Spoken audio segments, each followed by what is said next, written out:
اللہ تعالیٰ کے فضل سے آج نئے اسلامی سال کا آغاز ہونے جا رہا ہے۔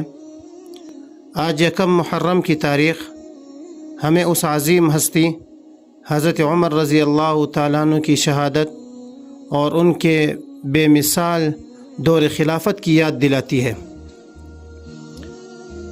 جن کے بارے میں رسول اکرم صلی اللہ علیہ وسلم نے فرمایا تھا کہ اگر میرے بعد کوئی نبی ہوتا تو عمر رضی اللہ تعالیٰ عنہ ہوتے۔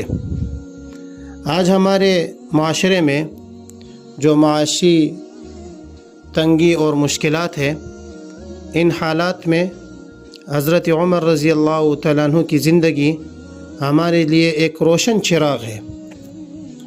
حضرت عمر رضی اللہ تعالیٰ عنہ کے دور خلافت میں مدینہ اور اس کے گرد و نواح میں ایک شدید قحط پڑا۔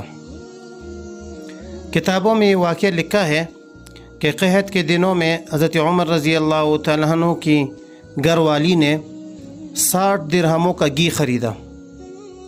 جب حضرت عمر رضی اللہ تعالیٰ عنہ کی اس پر نظر پڑی تو پوچھا کہ یہ کیا ہے؟ بیوی نے کہا کہ گھی ہے جو میں نے اپنے پیسوں سے خریدا ہے، آپ کے سرکاری خرچ سے نہیں خریدا۔ قربان جائے حضرت عمر رضی اللہ تعالیٰ عنہ کے عدل پر، آپ رضی اللہ تعالیٰ عنہ نے یہ سن کر فرمایا کہ میں یہ گھی نہیں چکھوں گا کہ جب تک لوگ پیٹ بھر کر کھانا نہ کھا لیں۔ دیکھیں آپ رضی اللہ تعالیٰ عنہ کو عوام کی کتنی فکر تھی کہ فرمایا کہ جب تک عوام پیٹ بھر کر نہیں کھاتے میں نہیں کھاؤں گا۔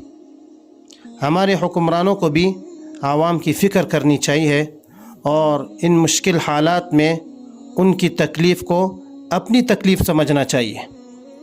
ایک طرف آج کا دور ہے جہاں حکمران عوام کی تکلیف سے بے خبر ہے اور اپنے محلات میں اپنے بنگلوں میں پڑے رہتے ہیں۔